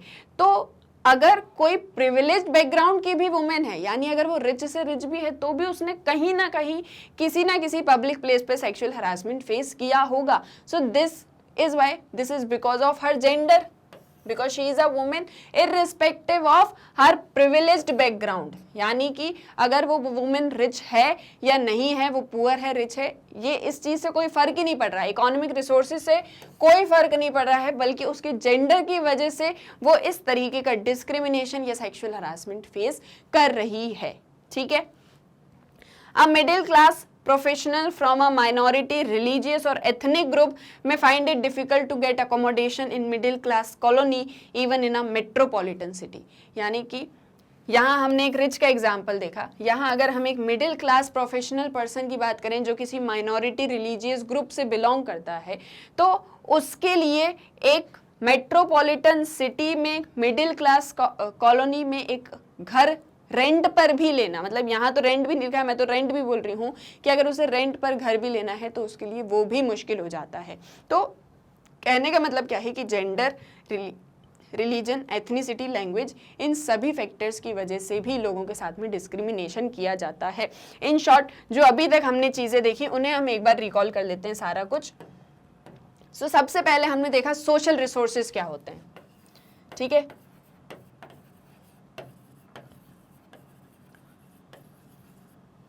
सोशल रिसोर्सेज क्या हैं? तीन तरह के होते हैं, इकोनॉमिक हैं, कल्चरल हैं एंड सोशल भी हैं, ठीक है। उन तीनों को हमने डिस्कस किया। अब किसी के पास में इन सोशल रिसोर्सेज का एक्सेस है, किसी के पास में नहीं है, और ये जो अनइक्वल एक्सेस है इसी की वजह से सोशल इनइक्वालिटी होती है। सोशोलॉजिस्ट की लैंग्वेज में हम देखें तो इस सोशल इनइक्वालिटी को सोशल स्ट्रैटिफिकेशन कहा जाता है। क्या कहा जाता है? सोशल स्ट्रैटिफिकेशन कहा जाता है।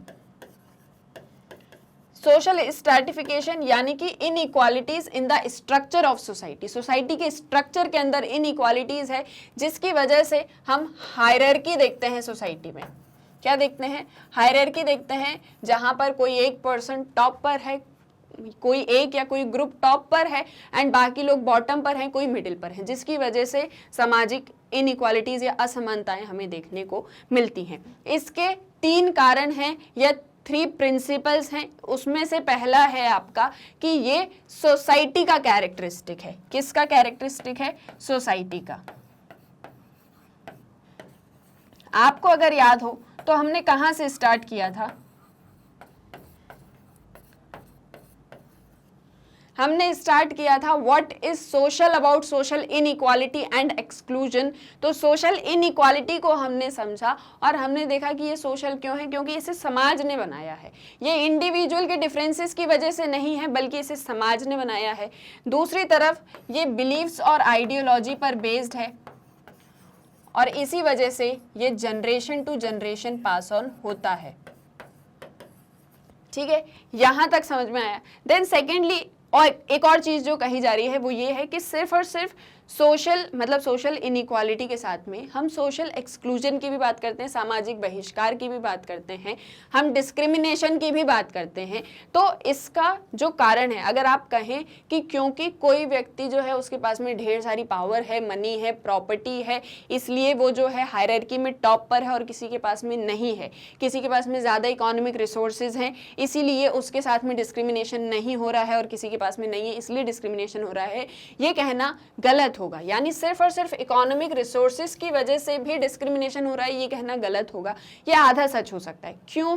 क्योंकि लोगों के साथ में सिर्फ और सिर्फ रिच और पुअर की वजह से ही नहीं, बल्कि उनके जेंडर के साथ साथ उनकी लैंग्वेज, उनका रिलीजन, उनका पहनावा, उनकी एथनिसिटी, इन सभी कारणों की वजह से भी लोगों के साथ में डिस्क्रिमिनेशन या सोशल एक्सक्लूजन होता है, जहां हमने इन 2 एग्जाम्पल्स को देखा। ठीक है, यहाँ तक क्लियर है। आई होप प्रीवियस भी जो है एक बार में रिवाइज हो गया, यहाँ तक भी क्लियर हो गया। नेक्स्ट आपका क्या चीजें हैं? People often harbour prejudices about other social groups. ठीक है, प्रेजुडाइसेस का मतलब क्या होता है ये अभी हम आगे देखने वाले हैं। So each of us grows up as a member of a community from which we acquire ideas not just about our community, our caste, our class, our gender, but also about others and often these ideas reflect prejudices. अब हमारा जन्म जिस भी community में होता है, जिस भी समुदाय में होता है, हम उसके मेंबर होते हैं और ना सिर्फ उसके मेंबर हैं या उसी कम्युनिटी के बारे में हम जानते हैं, बल्कि हम अपनी कास्ट भी जानते हैं, हम अपनी क्लास भी जानते हैं, हम अपना जेंडर भी जानते हैं और सिर्फ अपने ही बारे में नहीं बल्कि उस समाज में, उस समुदाय में जितने लोग रहते हैं हम उनके बारे में भी जानते हैं। और ये आइडियाज़, ये जो हम सारा कुछ जानते हैं, ये जो हमारे आइडियाज़ हमने एक्वायर किए हैं इस सोसाइटी के अंदर, ये प्रेजुडाइसेस को रिफ्लेक्ट करते हैं। अब ये प्रेजुडाइसेस क्या होता है ये हम आगे समझते हैं। ठीक है, prejudices, it refers to preconceived opinions. Preconceived opinions और attitudes held by members of one group towards another. जब एक ग्रुप के लोग किसी दूसरे ग्रुप के बारे में, ठीक है, एक ग्रुप के लोग किसी दूसरे ग्रुप के बारे में कुछ पहले से ही ओपिनियंस बना के रख लेते हैं। ठीक है, पहले से ही कुछ ओपिनियंस बना के रख लेते हैं या उनके प्रति कुछ एक तरीके का एटीट्यूड या बिहेवियर अपना लेते हैं, जिसे हम प्रेजुडाइसेस कहते हैं। प्रेजुडाइसेस का हिंदी मीनिंग होता है जब आप किसी के साथ में पक्षपात व्यवहार कर रहे होते हैं। ठीक है, कैसा व्यवहार कर रहे हैं? आप किसी के साथ में पक्षपात वाला व्यवहार कर रहे हैं।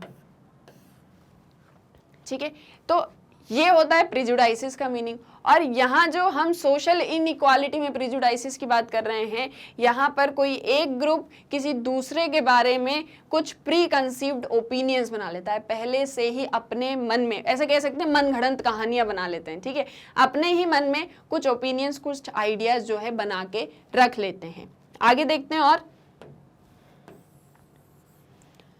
The word literally means pre judgment. इस वर्ड का मीनिंग होता है प्री जजमेंट, किसी के बारे में पहले से ही कोई धारणा बना के रख लेना। That is an opinion formed in advance of any familiarity with the subject before considering any available evidence. Just suppose आप मुझसे मिले या नहीं भी मिले, ठीक है, आपको मेरे बारे में किसी ने बताया, जैसे सपोज ये ए पर्सन है, आप बी पर्सन हो, इस ए पर्सन ने आपको मेरे बारे में बताया और उन बातों को सुन के, ठीक है, उन बातों को सुन के आपने मेरे बारे में एक धारणा बना ली कि ये जो है ये बहुत ही रूड है, इनका बिल्कुल जो है मतलब इनके साथ में निगेटिव एटीट्यूड वाली प्रॉब्लम है। ये आपने क्या किया, मेरे बारे में कोई चीज़ जाने बगैर, मतलब इसका कोई सबूत तो नहीं है, इन्होंने आपको कोई सबूत तो नहीं दिया कि मैं रूड हूँ या मुझ में बहुत ज़्यादा एटीट्यूड है, लेकिन आपने उस एक चीज़ को मान लिया, ठीक है, आपने उस एक चीज़ को मान लिया, आपने मन में एक धारणा बना ली। अब आप मुझसे मिले भी नहीं, पर आपने अपने मन में एक धारणा बना ली कि ये जो है ये पर्सन बहुत रूड है, इनमें बहुत ज़्यादा नेगेटिव एटीट्यूड का प्रॉब्लम है। तो ये क्या कर लिया आपने, मुझे पहले से ही जज कर लिया, ठीक है, मेरे बारे में पहले से ही एक थॉट बना के रख लिया, एंड इसे ही हम प्रिजुडाइसिस कहते हैं, ठीक है, इसे हम क्या कहते हैं, इसे हम कहते हैं प्रिजुडाइसिस। अ prejudiced person preconceived views are often based on hearsay rather than on direct evidence. अब आपने जो मेरे बारे में व्यू बनाया था वो आपने सुन के बनाया था, इस पर्सन ने आपको मेरे बारे में बताया था, आपने उस बात को सुना और उस चीज़ को आपने मान लिया, आपके पास में कोई एविडेंस नहीं है, इस पर्सन ने जो बात बोली उसका आपके पास में कोई एविडेंस नहीं है, and are resistant to change even in the face of new information. और आपने जो धारणा बनाई, ठीक है, आपने जो एक जजमेंट बनाया वो इतना ज़्यादा स्ट्रांग है कि अब आपको कोई और पर्सन मेरे बारे में आके बोले भी कि नहीं, आपकी जो है ये मतलब आप जो सोच रहे हो वो गलत है, बल्कि वो तो बहुत स्वीट है, जस्ट सपोज मान लेते हैं आपको कोई आके बोले कि नहीं नहीं वो तो बहुत स्वीट है, आप गलत सोच रहे हो उनके बारे में, पर आपका ये जो जजमेंट बन चुका है, आपकी ये जो एक प्री कंसीव्ड मेंटेलिटी बन चुकी है, ये इतनी ज़्यादा स्ट्रांग है कि आप इसे चेंज भी नहीं कर सकते अगर आपको नई इन्फॉर्मेशन मिले तो। यानी आप देख रहे हो कि किसी के बारे में एक धारणा बना के अपने मन में रख लेना, ठीक है, किसी के बारे में कोई धारणा बना के, कोई ओपिनियन बना के, कोई एटीट्यूड उनके बारे में सोच के ऐसा रख लेना। जैसे फॉर एग्जाम्पल किसी पर्सन के बारे में आप सोच लीजिए कि ये पर्सन जो है बहुत ही मतलब ये आते से ही हमेशा चिड़चिड़ करने लग जाते हैं, ठीक है, अपन ऐसे कहते हैं ना कि बहुत ऐसे आप बहुत चिड़चिड़े टाइप से हो, आप हर बात पे जो है बहुत जल्दी से रिएक्ट कर देते हो। तो आपने क्या किया, आपने उस पर्सन के बारे में एक जजमेंट, एक ओपिनियन बना लिया, ठीक है, आपको उसके बारे में कोई एविडेंस नहीं है, आपको कुछ नहीं पता, लेकिन आपने एक जजमेंट बनाया, एक थॉट बनाया, उस थॉट को आपने डाइजेस्ट कर लिया और उस चीज़ को आपने मान लिया। अब कोई पर्सन आपको बता रहा है कि नहीं आप गलत सोच रहे हो, या आपको कोई न्यू इन्फॉर्मेशन भी मिल रही है उस पर्सन के बारे में, लेकिन आप अपने थॉट को चेंज नहीं कर रहे हो और आपने जो मान लिया वही सत्य है, ऐसा, ठीक है, ऐसा बोल सकते हैं कि आपने जो मान लिया, आपकी जो धारणा है वही सत्य हो गई, इसे ही हम प्रिजुडाइसिस कहते हैं। आई होप प्रिजुडाइसिस क्या होते हैं ये आपको समझ में आ गया होगा। Then prejudice may be either positive और नेगेटिव। अब प्रेजुडाइजेस पॉजिटिव भी हो सकते हैं, नेगेटिव भी हो सकते हैं। Although the word is generally use for negative pre judgments, it can also apply to favourable pre judgment, ठीक है। अब आप किसी के बारे में अगर कोई पूर्व धारणा बना रहे हो तो वो पॉजिटिव भी हो सकती है, नेगेटिव भी हो सकती है, लेकिन मोस्ट ऑफ द टाइम या जनरली इसे नेगेटिव सेंस में ही यूज किया जाता है। जैसे फॉर एग्जाम्पल मैंने एक धारणा बना ली कि जो साउथ अमेरिका के पीपल होते हैं वो बहुत ही शांत होते हैं, वो बहुत ही साइलेंट होते हैं, पीस पसंद करते हैं। ये मैंने धारणा बना ली, इसका कोई एविडेंस नहीं है, मुझे कुछ इन्फॉर्मेशन नहीं है इसके बारे में, लेकिन मैंने धारणा बना ली, ठीक है। This is called prejudices. Now for example a person may be prejudiced in favour of members of his और her own caste or group and without any evidence believe them to be superior to be members of other caste or group। अब यहाँ हम एक example ले सकते हैं कि मान लेते हैं किसी कास्ट का एग्जाम्पल, हमेशा अभी इस चैप्टर में भी कास्ट पढ़ना ही है, तो कास्ट का एग्जाम्पल ले लेते हैं कि कुछ कास्ट के पीपल मान सकते हैं कि हमारी कास्ट सुपीरियर है एंड किसी और कास्ट के जो लोग हैं वो हमसे इन्फीरियर हैं। प्रिजुडाइस है, पूर्व धारणा है, हम मान सकते हैं, ठीक है। Then prejudices are often grounded in stereotypes. अब जो प्रिजुडाइसेस होते हैं वो स्टीरियोटाइप्स से ही बने होते हैं। अब स्टीरियोटाइप्स क्या होते हैं ये हम समझते हैं, ठीक है। ये हमने पहले भी पढ़ा है जहाँ हमने रोल स्टीरियोटाइपिंग समथिंग चीज़ें पढ़ी थी। अगर मैं इसका आपको एक एग्जांपल दूं, जैसे फॉर एग्जांपल एक धारणा है कि घर में जो खाना पकाएंगी तो वो महिलाएं ही पकाती हैं, पुरुष खाना नहीं पकाते हैं। तो ये क्या, ये एक स्टीरियोटाइप मान लिया, एक धारणा बना ली किसके बारे में, महिलाओं को लेकर। This is called stereotypes. तो ये जो प्रेजुडाइसेस हैं ये कहीं ना कहीं ऐसे स्टीरियोटाइप्स से ही निकल के आते हैं। Fixed and inflexible characteristic of a group of people, ये क्या है, ये फिक्स्ड कैरेक्टरिस्टिक हैं of a group of people. किसी के बारे में मैंने कोई स्टीरियोटाइप बना लिया तो अब वो फिक्स्ड है, उसे कभी हम नहीं बदल सकते कि महिलाएं ही खाना बनाती हैं तो महिलाएं ही बनाएंगी, ये स्टीरियोटाइप हो गया। मान लेते हैं, एक एग्जाम्पल है, ठीक है, मान लेते हैं। Stereotypes are often applied to ethnic and racial groups and to women। अब देखिए जो स्टीरियोटाइप्स होते हैं वो वुमेन्स के लिए, एथनिक ग्रुप्स के लिए, रेशियल ग्रुप्स के लिए यूज किए जाते हैं।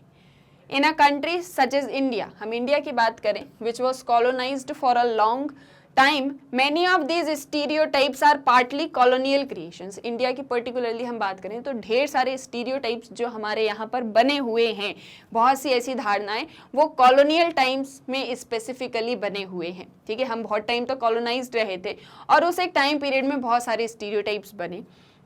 सम communities were characterised as martial races, some others as effeminate or cowardly, yet others as untrustworthy। इस समय में जो ब्रिटिशर्स हुआ करते थे उन्होंने किस तरह से स्टीरियोटाइप्स बना दिए, कैसे, जैसे उन्होंने किसी एक समुदाय को बोल दिया कि ये बहुत ही कावर्ड पीपल हैं, बहुत ही डरपोक लोग हैं। किसी के बारे में उन्होंने कह दिया कि ये जो ग्रुप है लोगों का, ये मतलब इस तरह के जो लोग होते हैं, इस पर्टिकुलर रेस के जो लोग होते हैं वो बहुत ही अनट्रस्टवर्दी होते हैं, उन पर कभी भी विश्वास नहीं किया जा सकता। तो इस तरह के कुछ स्टीरियोटाइप्स जो हैं कॉलोनियल टाइम्स से ही बनना स्टार्ट हो चुके थे। In both English and Indian fictional writings we often encounter an entire group of people classified as lazy और कनिंग। आपने देखा होगा कि हम मतलब बहुत सी ऐसी जगह, यहाँ पर तो जो एग्जाम्पल्स हैं वो बहुत ही छोटे लेवल पर हैं, लेकिन आपने ऐसे बहुत सी चीज़ों को देखा होगा, किसी ग्रुप के लोगों को बोलना कि अरे ये तो बहुत ही आलसी लोग हैं, ठीक है, इस तरह के लोग बड़े ही आलसी होते हैं, बहुत ही लेजी होते हैं, इस तरह के लोग बहुत ही चतुर होते हैं, बहुत ही शातिर होते हैं। आपने अक्सर अपने घरों में भी ऐसा सुना होगा, जब आप किसी के बारे में बात कर रहे होंगे तो अक्सर पेरेंट्स कुछ इस तरह की बातें करते हैं, या रिलेटिव्स या नेबर्स, आपके फ्रेंड्स इस तरह की बातें करते हैं कि अरे वैसे लोगों से दूर रहा करो, उस तरह के लोग बहुत ही चतुर होते हैं, बहुत ही क्लेवर होते हैं, बहुत ही चालाक होते हैं। आपने सुनी होंगी, आप सभी ने सुनी होंगी। आपने ये भी सुना होगा कि इस तरह के जो लोग हैं ये बहुत ही खतरनाक होते हैं, है ना, अक्सर हम सुनते। तो ये इस तरह के लोग ऐसे होते होंगे, इस तरह मतलब ये एक जो है धारणा बना लेना, इसे ही हम स्टीरियोटाइप्स कहते हैं। प्रेजुडाइसेस, पहले से आपने किसी के बारे में धारणा बना ली, और जो स्टीरियोटाइप्स होते हैं वो फिक्स्ड होते हैं, इनफ्लेक्सिबल होते हैं। It may indeed be true that some individuals are sometimes lazy or cunning, brave or cowardly। अब ये चीज़ सही भी है, ये सही भी है कि कुछ एक समय पर, मतलब अगर if I take my example, so ठीक है, कुछ एक टाइम पर मैं बहुत लेजी भी हो सकती हूँ, कुछ एक टाइम पर मैं कावर्ड भी हो सकती हूँ, किसी एक टाइम पर मैं कनिंग भी हो सकती हूँ, कहीं पर मैं बहुत ब्रेव भी हो सकती हूँ, कहीं मैं बहुत स्ट्रांग भी हो सकती हूँ। लेकिन अगर मेरे बारे में ये एक स्टीरियोटाइप बना दिया जाए कि मैं तो सिर्फ और सिर्फ लेजी ही हूँ, ठीक है, सिर्फ मैं जो हूँ सिर्फ लेजी हूँ और मेरे तरह के जो लोग होते हैं वो सिर्फ लेजी ही होते हैं, तो ये क्या हो गया कि मेरे बारे में एक स्टीरियोटाइप बना दिया। But such a general statement is true of individuals in every group. Even for such individuals, it is not true all the time. The same individual may be both lazy and hardworking at different times. तो वही चीज़ जो मैं आपसे कह रही थी कि कुछ एक समय के लिए ये सही हो सकता है कि हाँ कोई लेजी है, कोई कावर्ड है, कोई ब्रेव है, कोई स्ट्रांग है, लेकिन ये चीज़ मतलब हमेशा इन जनरल इसको जनरलाइज्ड कर दिया जाए, ये सही नहीं होगा। कोई पर्सन किसी एक टाइम पे बहुत लेजी भी हो सकता है और किसी एक टाइम पे बहुत हार्ड वर्किंग भी हो सकता है। Stereotypes fix whole groups into single homogeneous categories. They refuse to recognize the variation across individuals and across context or across times. तो ये जो है मतलब कहने का मतलब ये है कि जो स्टीरियोटाइप्स होते हैं वो किसी एक पूरे ग्रुप को या किसी एक पर्टिकुलर इंडिविजुअल को जो है एक ही मतलब कहते हैं ना एक ही सांचे में बस रख देते हैं, वो उसके और डिफरेंट एस्पेक्ट्स को नहीं देखते, बस जो धारणा बना लिया वो हो गया, फिक्स हो गया. They treat an entire community as though it were a single person with a single all-encompassing trait or characteristic. वही एक चीज जो अभी मैंने आपको एक्सप्लेन की. If prejudice describes attitudes and opinions, discrimination refers to actual behavior towards another group or individual. अगर हम prejudice और stereotypes की बात करें, जहां पर प्रिजुडाइज का मतलब क्या है, किसी के बारे में ओपिनियंस बना लेना, ये प्रिजुडाइज होते हैं किसी को प्रीजज करना. स्टीरियोटाइप्स जहां आपने फिक्स कर दिया, किसी एक धारणा को आपने बनाया और उसे आपने फिक्स कर लिया कि हाँ यही सही होता है. देन आपका एक और होता है डिस्क्रिमिनेशन.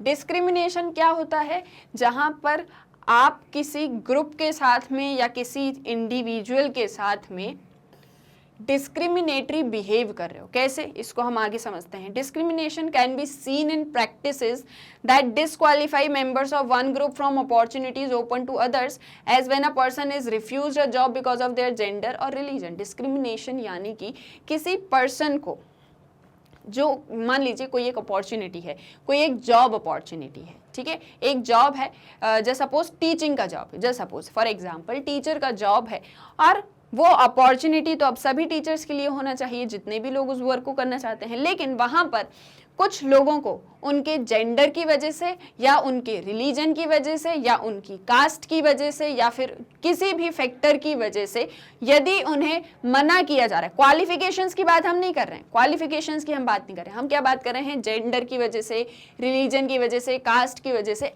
यदि इन फैक्टर्स की वजह से किसी पर्सन को उस अपॉर्चुनिटी को लेने से मना कर दिया जा रहा है, तो ऐसे एक मतलब इस तरह की प्रैक्टिस को हम डिस्क्रिमिनेशन कहते हैं. Where practice that disqualify members of one group from opportunities open to other. उन अपॉर्चुनिटीज से जो सबके लिए ओपन है वहां पर आप किसी को मना कर रहे हो या डिस्क्वालीफाई कर रहे हो, ऐसे किसी प्रैक्टिस को हम डिस्क्रिमिनेशन कहते हैं. भेदभाव करना, ठीक है, जहां पर भेदभाव किया जाता है. जैसे फॉर एग्जाम्पल आप अपनी क्लास का एग्जाम्पल लीजिए. मान लीजिए किसी प्रोजेक्ट वर्क में कोई एक प्रोजेक्ट वर्क मिला है आपको और आपकी फ्रेंड को, ठीक है, आपको और आपकी फ्रेंड को कोई एक प्रोजेक्ट वर्क मिला है. उस वर्क में आप दोनों ने बेस्ट परफॉर्म किया है, ठीक है. टीचर आप दोनों को जो है मतलब उस प्रोजेक्ट को एक्सेप्ट करती है, लेकिन आप दोनों की जगह सिर्फ आपके फ्रेंड को अप्रिशिएट करती हैं और एंड उसको जो है वो एक चॉकलेट गिफ्ट करती है, लेकिन आपको नहीं करती. तो यहाँ पर आपको डिस्क्रिमिनेशन फील होगा ना, आपको ऐसा लगेगा ना कि आपकी टीचर बायस्ड है. इस तरह के बिहेवियर को डिस्क्रिमिनेशन कहा जाता है. इस तरह की प्रैक्टिसेस को ही डिस्क्रिमिनेशन कहा जाता है. Discrimination can be very hard to prove because it may not be open or explicitly stated. अब यहाँ पर डिस्क्रिमिनेशन को प्रूव करना बहुत हार्ड है, ठीक है, कि हमारे साथ में भेदभाव हुआ है, इस एक बात को प्रूव करना बहुत हार्ड है. जैसे सपोज फॉर एग्जांपल मान लीजिए आप ही कहते हैं, जैसे जो अभी मैंने आपको एग्जांपल दिया कि आपकी फ्रेंड है और आप हैं, ये आपकी फ्रेंड है जैसे सपोज और ये आप हो. यहाँ पर आपकी फ्रेंड को चॉकलेट मिली और अप्रेजल मिला, आपको नहीं मिला. तो शायद कुछ लोग आपको ये एक चीज़ भी कह सकते हैं कि अरे उन्होंने जो अप्रेजल दिया था ना वो आप दोनों को ही दिया था, क्योंकि आप दोनों ने वो प्रोजेक्ट वर्क किया है. हो सकता है टीचर के पास में एक और चॉकलेट नहीं होगी इसलिए उन्होंने एक ही चॉकलेट गिफ्ट करी.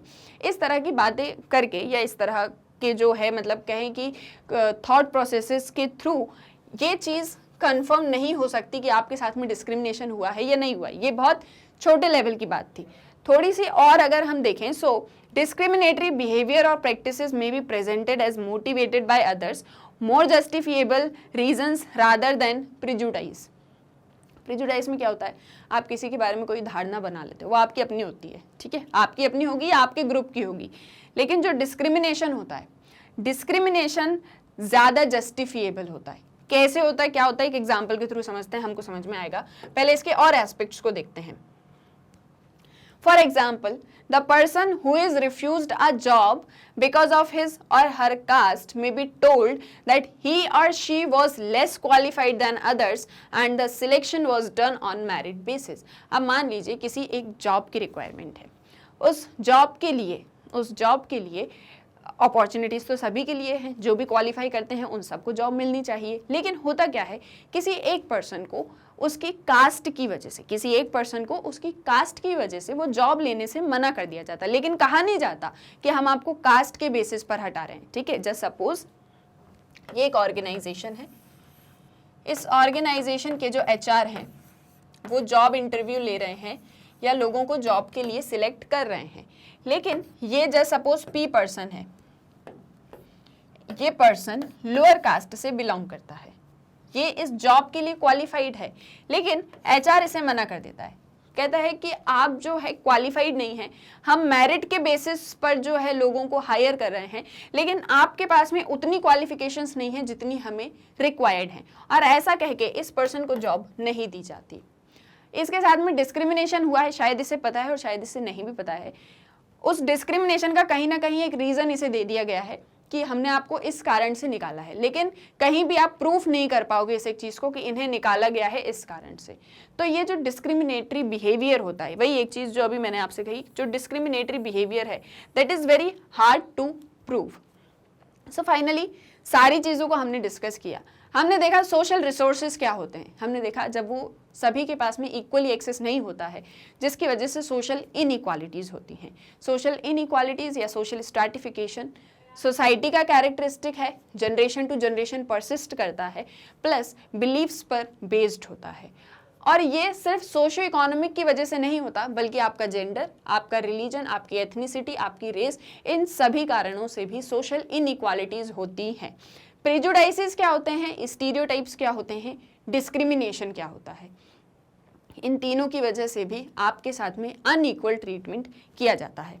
आई होप सोशल इनइक्वालिटी से रिलेटेड जितने भी टॉपिक्स आपकी बुक में दिए थे वो सभी, प्लस जितने भी पॉइंट्स थे वो सभी आपको क्लियर हो गए होंगे। एंड इफ़ आपको स्टिल कोई डाउट है या कोई एक चीज़ समझ में नहीं आई है, कोई भी चीज़, तो आप कमेंट सेक्शन में बता सकते हैं। आई होप सोशल इनइक्वालिटी वाला जो आपका थीम है वो आपको समझ में आया होगा। क्या चीज़ देखी हमने कि किस तरह से समाज में हमारे साथ में शायद जान के या शायद ना जानते हुए भी डिस्क्रिमिनेटरी बिहेवियर होता है, अनइक्वल ट्रीटमेंट होता है, ठीक है। और ये सिर्फ एक या दो चीज़ों पर बेस्ड नहीं है, बहुत सी चीज़ों पर बेस्ड है। और इतना कुछ पढ़ के एक चीज़ आपको समझ में आई होगी कि जब चीज़ें इतनी ज़्यादा कॉम्प्लिकेटेड हो जाती हैं तो उस इनइक्वालिटी को प्रूफ करना या फिर ये कहें इस पूरे चक्रव्यूह से बाहर आना बहुत मुश्किल हो जाता है, ठीक है। आई होप समझ में आया होगा। अब एक और चीज़ कि आप मैग्नेट ब्रेन्स की वेबसाइट को कैसे एक्सेस कर सकते हैं, तो आपको क्या करना है, गूगल पे जाना है, एंटर करना है magnetbrains.com। आप जैसे ये एंटर करेंगे आपके सामने magnet brains education platform open हो जाएगा। स्क्रॉल करेंगे, देखेंगे किंडरगार्टन से लेके 12th क्लास तक के सारे वीडियोस यहाँ पर अवेलेबल हैं सभी क्लासेस के। आपको क्या करना है, आपको क्लास पर क्लिक करना है, जो भी क्लास आपको स्टडी करनी है। जैसे सपोज क्लास 12th पढ़ना है, आपने क्लास 12th पर एक क्लिक किया, जैसे ही क्लिक करेंगे क्लास 12th से रिलेटेड सारे सब्जेक्ट की वीडियोस यहाँ पर आ जाएंगे। स्क्रॉल करेंगे और भी वीडियोस देखने को मिलेंगे, और आप देख रहे हैं सभी के नीचे जो है वॉच नाउ का बटन है। अब आपको जो भी सब्जेक्ट स्टडी करना है, वॉच नाउ पे क्लिक किया, जैसे ही क्लिक करेंगे सब्जेक्ट से रिलेटेड चैप्टर वाइज वीडियोस यहाँ पर आ जाएंगे। चैप्टर पे क्लिक करेंगे, चैप्टर से रिलेटेड सब टॉपिक्स यहाँ आएंगे और सभी के आगे वॉच नाउ का बटन है। अब आपको जो भी वीडियो देखना है वॉच नाउ पे क्लिक किया और ये वीडियो ओपन। अब यहाँ से आपको नेक्स्ट वीडियो देखना है, नेक्स्ट वीडियो पर क्लिक करिए। ये नहीं देखना है कोई और सब्जेक्ट या टॉपिक स्टडी करना है, यहाँ से कैंसिल कर दीजिए। सो बहुत ही इजीली आप मैग्नेट ब्रेन्स की वेबसाइट को एक्सेस कर सकते हैं। ये आपको किंडरगार्टन से लेकर 12th क्लास तक के सारे क्लासेस की वीडियोस प्रोवाइड करता है बिल्कुल फ्री ऑफ कॉस्ट, यानी कि 100% free online education. So stay tuned, मिलते हैं नेक्स्ट वीडियो लेक्चर में। इस वीडियो को लाइक करिएगा, शेयर करिएगा एंड चैनल को सब्सक्राइब करना ना भूलना। Thank you.